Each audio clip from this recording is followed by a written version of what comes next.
During the autumn, I visited a few new locations for birding. In this episode, I'll tell you about the birds I saw and share a morning birding session from a garden in West Sussex.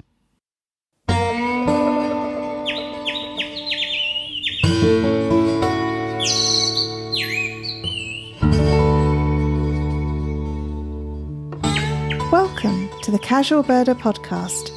I'm Suzy Buttress. As a casual birder, I take pleasure in watching the wild birds around me, wherever I am.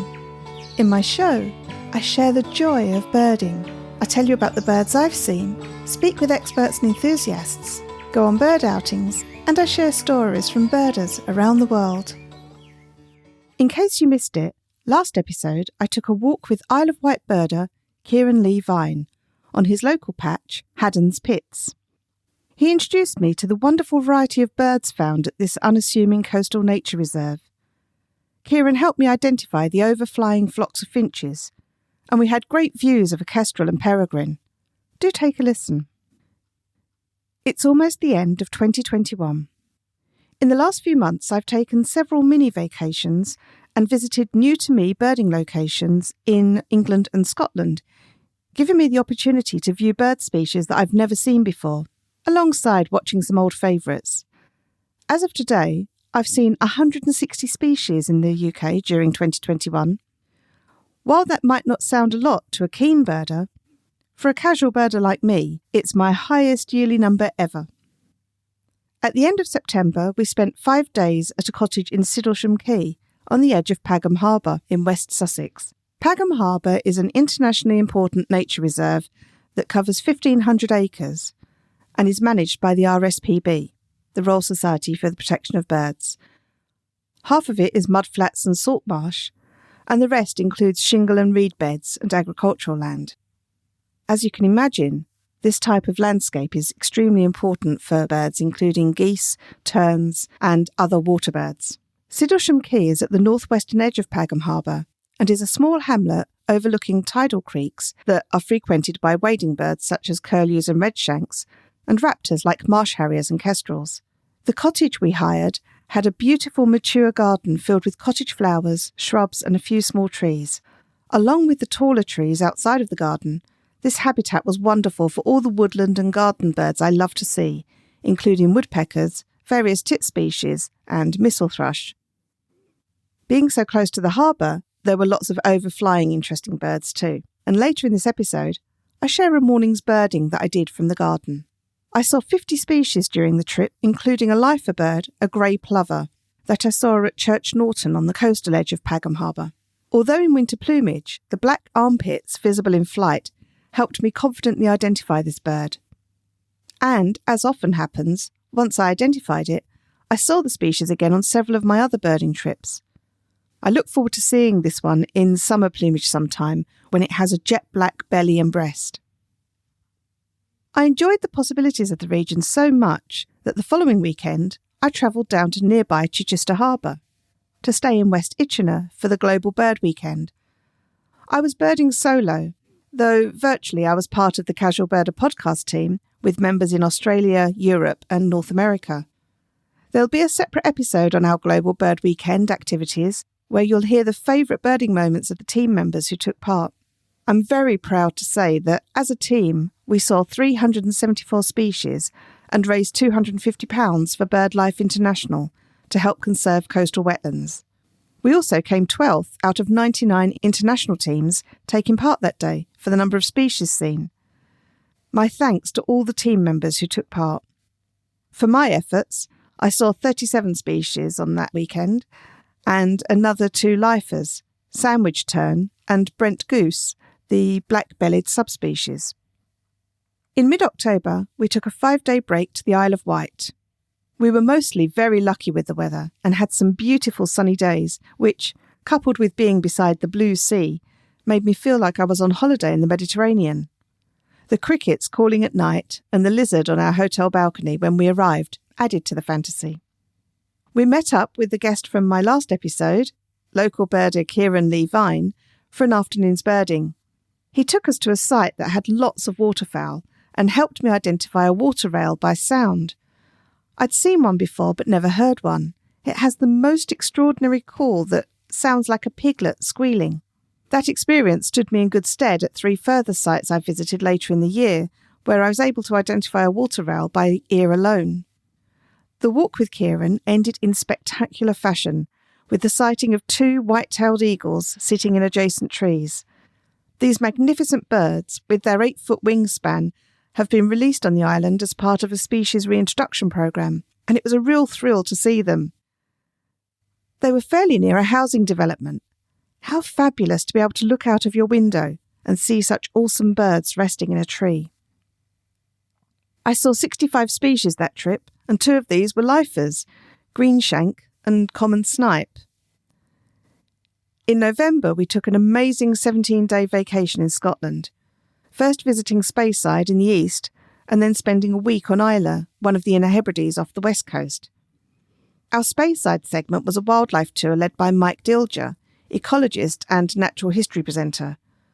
Mike was a fabulous guide, taking us to a variety of habitats and helping us identify many more birds than I would have managed on my own. I encourage you to spend time with trusted, experienced birders if you can, especially ones like Mike, who was so generous with his knowledge and took the time to explain the field marks and behaviours. As a result of the trip, I now have added many more birds to my personal knowledge base. During the second week on Islay, my husband and I had a vacation more in keeping with my casual birder style. But we put the knowledge gained with Mike to full use, and that really enriched our birding days. Overall, I saw 110 species, 15 of which were lifers. These included black grouse, twite, pink-footed goose, hooper swan and velvet scoter. I'll tell you more about these trips in upcoming episodes and share recordings of the birds that I saw. You can help support the Casual Birder Podcast's production by contributing to the show's tip jar. And the easiest way to do that is to buy me a virtual coffee on coffee.com. Your donations will help pay for episode transcriptions and are very much appreciated. You'll find the link in the episode notes. As I've mentioned before, I take every opportunity to look out of my windows to watch for any bird activity. At the beginning of December, we had a light snowfall. As I was getting ready for work, I noticed my garden was hosting several wood pigeons, 2 magpies, and a squirrel. The wood pigeons were busy eating seed and squaring up to each other on my bird table, leaving no room for anything else. The squirrel was sitting in the ground feeding tray, eating. One of the magpies clearly wanted to get in on the action and kept approaching the squirrel before backing off again. Intrigued as to what might happen, I recorded my observations as I watched. We've got the first snow of the season, and I put some fresh food out for the birds, some sunflower seeds and suet pellets, both on the ground feeding tray, the bird table, and I scattered some around as well. A squirrel came into the garden and went straight for the ground feeding tray, and that's caused consternation with the 2 magpies and a couple of the wood pigeons that are in the garden, because they don't want to approach the tray while the squirrel is sitting in it, eating the suet pellets and sunflower seeds. One of the magpies keeps approaching the squirrel from behind, and I'm just waiting to see whether it attempts their usual intimidation technique of what they do with birds is they'll go up behind the bird and pull a tail feather and encourage it to fly away that way by attacking from behind. And it's not really attacking, it's tweaking a tail feather so that the bird is encouraged to move away. And this magpie keeps approaching the back of the squirrel. And I'm just waiting to see. I think because the squirrel's tail is up over its back, it kind of looks like it wants to tweak it, but can't quite get a good enough grip. There's a robin taking a sunflower seed from the hanging feeder at the moment. But it's interesting how there is room for a wood pigeon to come and take some seed from alongside the squirrel. But clearly the squirrel takes precedence, and the squirrel is currently sitting fully in the tray, so there's very little extra area for any other bird to get food. Rook has turned up, landed on the ornamental cherry, and there's a blackbird in the garden as well at the back fence. Fortunately, there's plenty of suet pellets around. It's just that they're white against the white snow. So the birds need to come across it before they realise it's there. We did have 8 wood pigeons. That's now reduced to 3. But there are 2 magpies still coming in. Oh no, got 3 magpies now. Right, wonder whether 3 magpies will be able to dislodge the squirrel from the ground feeding tray. Well, that magpie was very close to the back of the squirrel just then. He's really approaching. Will he go for a tweak? Oh, right from the back. Is he going to do it? Oh, he's getting seeds and suet from right behind the squirrel where some has been knocked out of the tray. Oh, he's managing to just lunge forward and get a seed and then jump back quickly.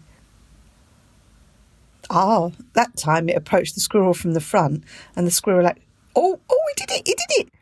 So that time the magpie approached the squirrel from the front and tried to sneak a suet pellet out from under the squirrel, but the squirrel actually jumped off the tray, jumped towards the magpie to scare it off. So then the magpie ran behind the squirrel, and it did grab a piece of the squirrel's tail. So the magpie then got scared off, but he's now back again.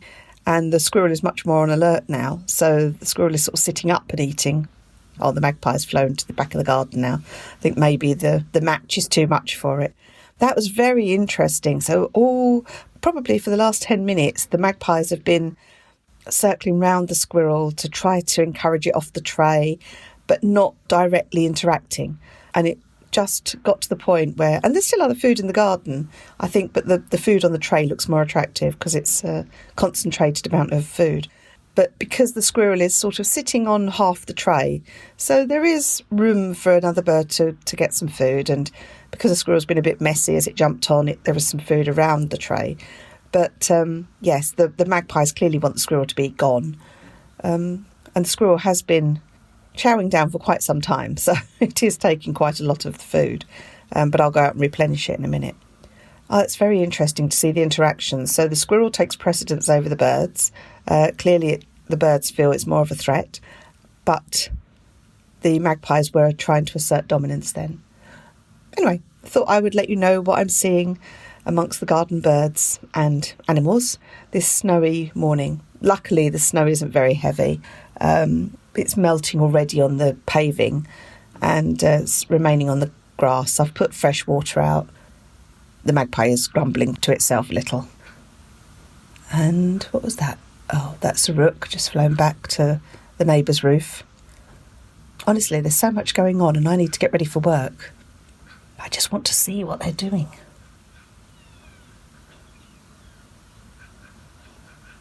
I should have opened the window further because the magpie is now having a little chatter to itself. Meanwhile, there's 2 wood pigeons on the bird table, tolerating each other's presence, but the rook wants to be on there, and he keeps flying at the bird table. But I think it might be Rooksy actually. Just looked up at me as if to say, "Can you get rid of these 2, please?" Oh, the magpies have dislodged the squirrel, I think, by flying towards it both at the same time. That was enough to dislodge the squirrel.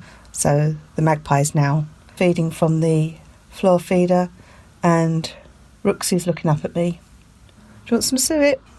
Okay, signing off because I have to go and give Rooksy some suet.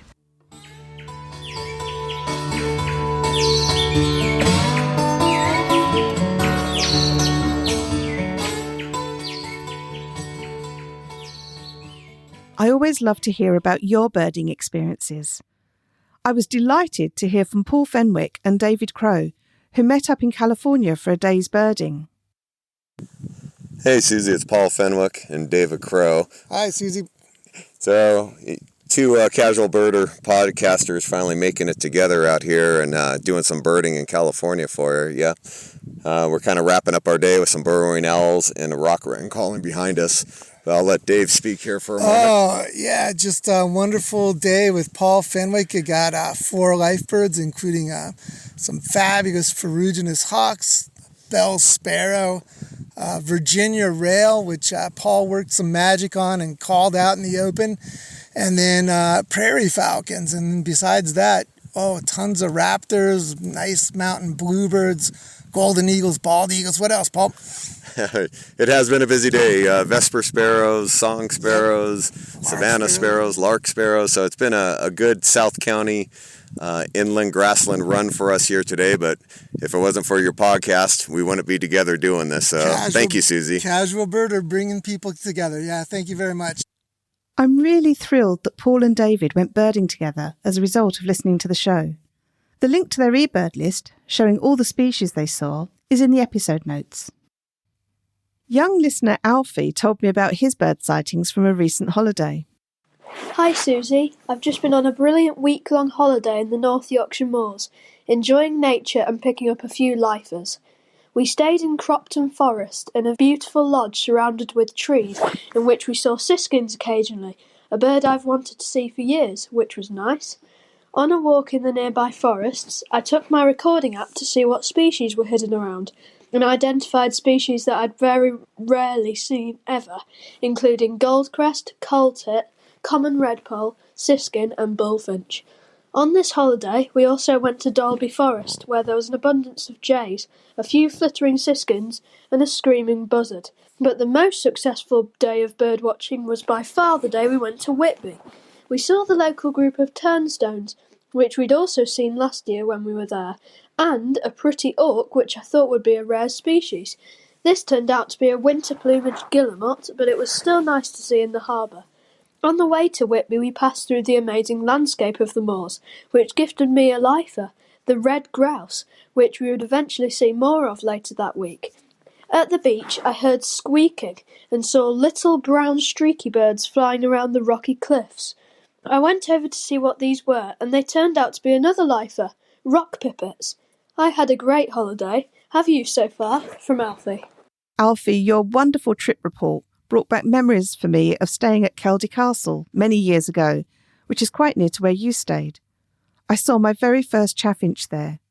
We also visited Dalby Forest and Whitby, but I think you saw many more species than I did. And I only just saw my first red grouse last month in Scotland. Thanks so much for sharing your sightings with me, and I hope you'll keep in touch and tell us more about your birding days.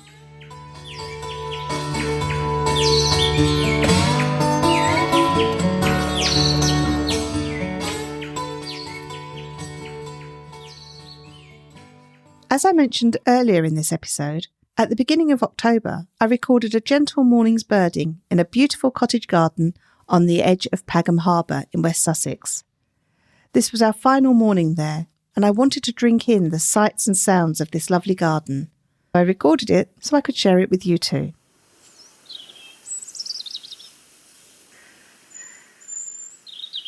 It's early October, and I'm standing in the garden of the rental property we've taken at Pagham Harbour in southern England. We've been here for 4 days. This is our last morning. We've had mixed weather. Yesterday was terrible with gales and really heavy rain. So we were able to do a short walk in the morning, but were confined to the property during most of the day. But it is actually a gorgeous property, so that was no hardship. What's really nice about this location, there is some traffic noise, which is unfortunate, but you can't get away from that. But there's a great variety of vegetation. There's some tall trees, shrubs, gorgeous garden with lots of flowers. And if I walk out the front of the property, we're on the edge of Pagham Harbour. Next door has a large pond, so I can hear little grebes, coots and moorhens and mallards. We might hear them this morning. And the property has a large lawn, and a couple of days ago a green woodpecker landed on the lawn, and I was able to get some lovely photographs and a little bit of video of the green woodpecker, which was a real treat. So far this morning I've seen wood pigeon, jackdaw, heard little grebe, got a blue tit in the tree ahead of me. It's still quite gloomy out, so it's a bit hard to resolve things against dark shadows. jay has just flown over the end of the garden. 4 of them flew over me 2 days ago. It's probably key acorn gathering time.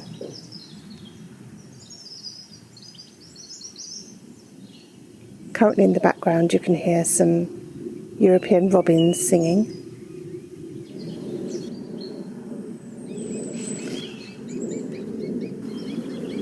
A green woodpecker has just landed in an oak tree nearby. I'll keep my fingers crossed that it flies this way. Oh, just as I said that, it flew out and flew the opposite way. Oh well. Blue tit's calling.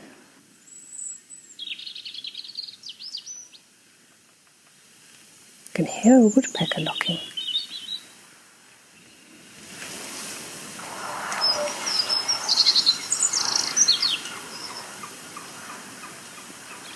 So there's some herring gulls nearby.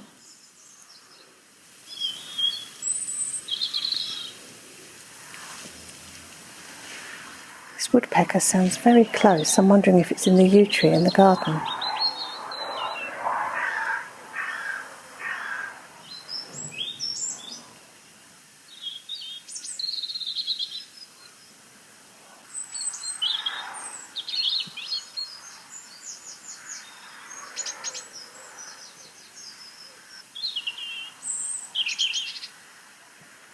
It's a blue tit scolding. Blue tit is a very frequent garden visitor. Small bird with a blue cap, white cheeks, black eye stripe, and yellow underneath and blue wings. So it's one of our more colourful, friendly, acrobatic little birds. Always a pleasure to see. And they'll often nest quite happily in nest boxes in gardens. So it's one of the birds that a lot of people tend to know.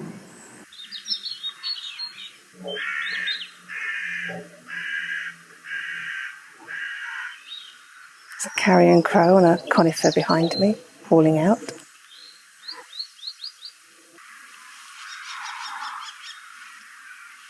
So that call you heard then, that sort of chip, chip, chip, chip, pretty sure was a kestrel.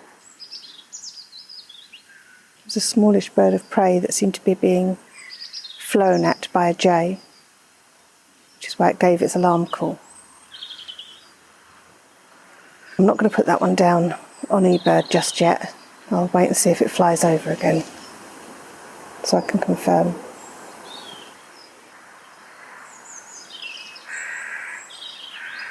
I've seen that carrion crow in the conifer several mornings. It's obviously one of his favoured morning spots. When we arrived a few days ago, I put out a suet feeder, a small ground feeding tray with some mixed seed, and I used a shepherd's crook to hang a sunflower seed feeder. I did check with the people at the property it was okay for me to put food out, and I've kept an eye on it. I'll be taking it all down again this morning just before we leave. That was, 9 wood pigeons just flew over from a tree. I'd seen 4 in there. I didn't realise there were another 5 nearby. So yes, I put some feeders up. Obviously it took a little while for any birds to notice them, but a couple of great tits did come and take sunflower seeds from the feeder. I find that great tits are often the birds that will start to find feeders. They must be either very familiar with what feeders contain or always on the lookout for opportunity for seeds. And a blue tit has eaten from the suet feeder. In fact, I think something else must have done as well, because the suet has been going down, but I've just not seen anything on it apart from the blue tit. Oh, some house martins just flew over. I think there were about 4. Might have been more, but I did spot 4. And I can hear some mallards. I think that's on next door's pond. I think they are actually wild mallards. There's a flock of pigeons flying past, but I think that they are... I don't know. There's 13 of them. I have seen a flock of owned pigeons, like racing pigeons. Those ones all, I thought they were mixed, but they weren't. So I'm not actually sure what species, whether they were feral pigeons or whether they were stock dove. So I'm just going to put pigeon species down. Or no, I'm not, because the only option is feral pigeon. I'm not absolutely sure that's what they were. So over the last couple of days we have seen quite a few flocks of swallows and some house martins. I think they're starting to migrate now, so they're possibly gathering here before crossing the channel. This is a wonderful environment in this garden though, it's such varied habitat. Plus having the harbour just behind us. So there's all manner of sounds and overflying birds, so quite a few gulls. I've also seen cormorants and ducks flying over. I've not necessarily been able to identify the ducks, but a really good variety because of all the vegetation. There's tall trees, small trees, and garden flowers, hedges. We get the small garden birds here. So I've seen great tit blue tit, chaffinch, green and great spotted woodpecker, blackbird, whistle thrush. The second crow's come in to join the first one. There's a bit of wing flicking going on as they greet each other. Wind is just picking up a little bit now, but it's really calm compared to the gales and heavy rain we had yesterday. I don't know if you heard that call then, it was just like a whinny. That's a little grebe calling. That's on next door's pond. And next door are really lucky. They also have a kingfisher flying around their pond, which was a real treat to see the other day when we were just looking at the birds on the pond, and suddenly there was this flash of electric blue as it flew around the pond, did a couple of circuits and disappeared. I would be absolutely delighted if this was my own garden. There's a lovely old wall running along the edge that's got ivy and all sorts of shrubs growing up it. And I'm sure there must be gaps in the wall that make perfect location for nests. There's plenty of dense shrubbery for nests as well, but enough open space to allow birds to have good forage on the lawn and in amongst the flower beds. It's really wonderful here. I love it. So I can hear a blackbird clucking away. Hasn't shown itself, but I'll put down that I've heard it.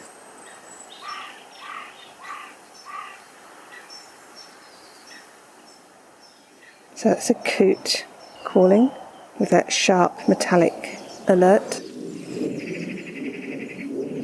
Oh, there's a couple of magpies calling there with their scolding noise.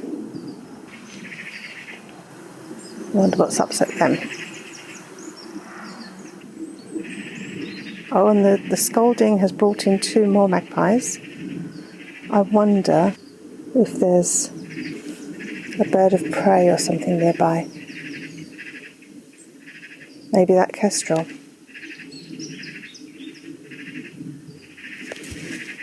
So I think there's about 4 magpies there now.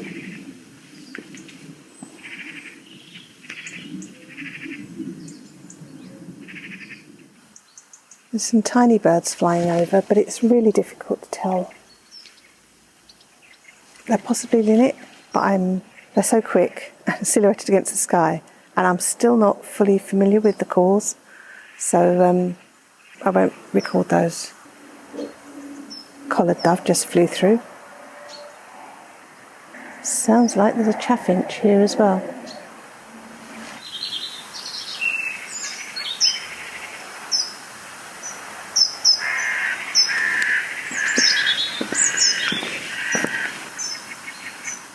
Trying to work out what those seep calls are.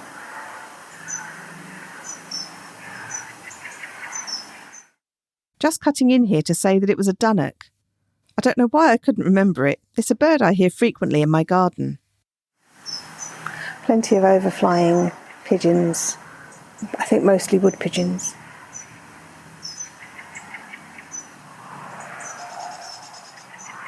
There's a blue-tip scolding over the other side of the garden. This garden's got a real cottagey feel. It's so pretty.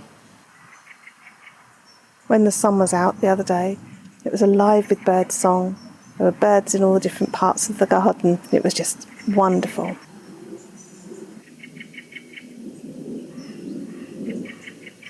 Okay, so I'm just going to do another 6 minutes of my bird watch to make it 45 minutes. And then, if the wind hasn't picked up too much, I'll take you out to the quayside and we'll just have a quick look for some of the birds that we might see over there. I'll be a bit naughty and scan that area now because I can see some of it from... Well, that's the green woodpecker calling. I wonder what upset it. Ah, now there is... I can see a large bird. Oh, it's just skimming the tops of the trees. Oh, how frustrating. So that looked like something like maybe a buzzard, maybe a marsh harrier. And it flew from the direction where the magpies had been. So I wonder if that was in the tree that was causing the magpies to do the scolding. Unfortunately, it just flew very low. I just saw it through some gaps in trees and it was gone. But that could also be why the green woodpecker gave out its scold just now as well. Sounds like a wren's in the garden. The Eurasian wren is one of our smallest birds. Not often seen, but often heard. But when it is seen, it can be seen walking mouse-like around the base of trees or in twigs. It's very distinctive with a very upright tail. And it has a very, very loud song, which is really surprising for such a small bird. But being as it's all browns and buff colour, it's unless it's out in the open, it's difficult to spot. It's very well camouflaged in shadows. Sometimes we're lucky and they'll come out and sit on a wall or a branch and sing. Well, we're doing well. We've got almost at the end of the bird watch, we've got 19 species, which isn't bad. There would have been a few more if I'd been able to identify the small birds flying over, the large bird of prey, the kestrel, potentially. And there's some tremulous calls, which I feel I know, but I can't identify right now. Once again, a dunnock.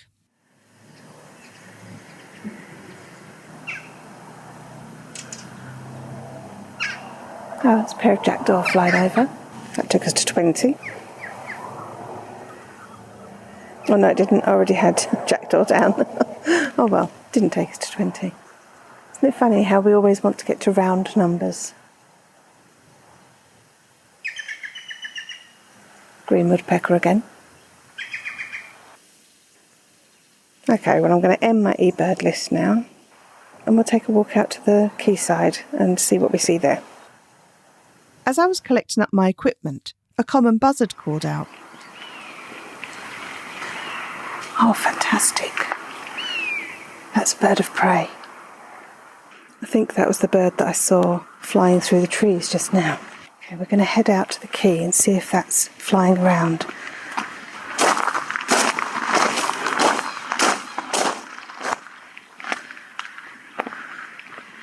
So I've got 3 starlings, 2 collared doves, a wood pigeon, whistle thrush. I think the tide's on its way in at the moment. Oh, so gosh. It's a kestrel being chased by a bigger bird.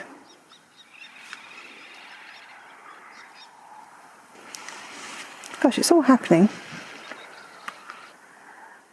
I can also see a red shank.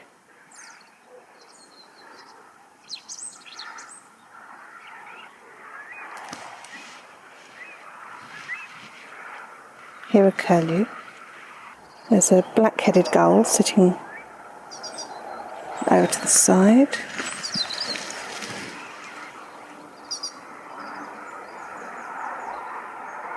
Dunnock and a robin on the road.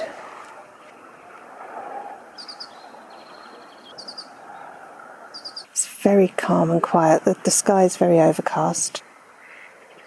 Oh, a couple of mallards. So over in the distance I can see that the tide's starting to come in, so there is some water where there has been mudflats previously. There are birds in the far distance, but far too far away for me to see what they are. So 6 mallards still flying around.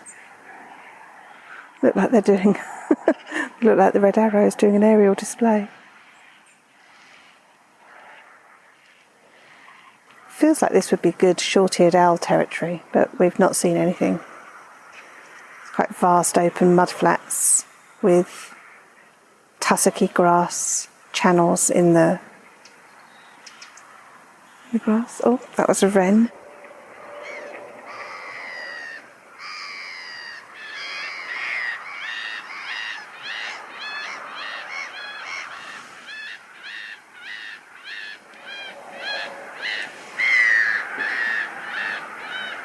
That's the black-headed gull.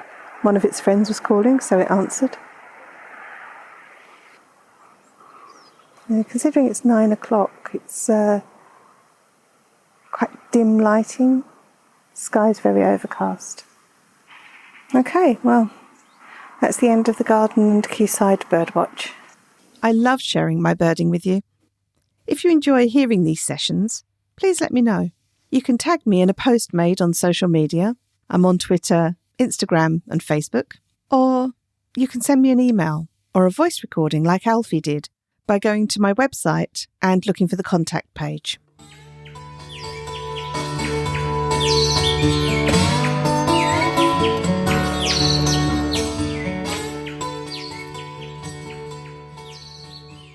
Over the last few months, I've appeared on several other podcasts, all of them wonderful. I'll tell you about each here. Please do take a listen. The links to them all are in the episode notes. I was a guest on the Birding Life podcast back in October, speaking with host Adam about my birding style and how my podcast had the unexpected side effect of bringing me into contact with so many of you lovely people. I shared the episode with Freya McGregor from the Birdability Project, which is working to make birding accessible to more people, especially people with disabilities. In October, I was also on the Terrible Lizards podcast. This is a great show for all of you interested in dinosaurs or the natural world. Hosts, comedian Izzy Lawrence and paleontologist Dr. Dave Hone educate and entertain with fun facts, discussions and questions from listeners. In my episode, Izzy and Dave discuss the origins of birds and the fact that birds are dinosaurs. I joined them to ask Dave all about dinosaur eyes and their colours and shapes, and how this relates to what I see in birds' eyes today. And I was fascinated by the answers he gave. This made me look at birds in a whole new way. In mid-December, I was a guest on Beyond Blathers. It's a delightful show that tells you about the creatures and fossils collected in the Nintendo game Animal Crossing New Horizons. I absolutely adore that game, so I was very excited when I found out about this podcast. I've learned so much about the natural world from Olivia and Sophia and their guests. It was such a pleasure to be a guest on their recent episode talking about gulls. Back in September, I was a guest on Sharp, the podcast. Sharp is a show about productivity, and I talked candidly to the host, Steve, about my struggles with time management and my absolute joy of spending time with birds. If you want to hear more about my process, take a listen. At the end of October, I was a guest on the inaugural episode of Podcasters Live. I joined host Steve Worthy, along with Scorpion November of the Fix podcast, Jamie Taylor from the .NET Core podcast, and Walter Gaynor II from Boss Logs podcast, to talk about why we podcast. Although our shows are from totally different genres, our differing perspectives and experiences provide a rich pool of information for podcasters just starting out. Links to all of these shows are in the episode notes. I do hope you'll listen. I hope you all have a wonderful time this festive season. And do let me know about the favourite birds you encounter if you're out on any birding trips, or just casually birding from your armchair. Make sure you don't miss any episodes by following the show. Thank you to Randy Braun for designing the artwork for the show. The theme music is Short Sleeve Shirt by the Drones. Thanks to them for letting me use it. Check out their website at dronesmusic.net. Thank you all for listening, and I hope you'll join me again for another episode of the Casual Birder podcast.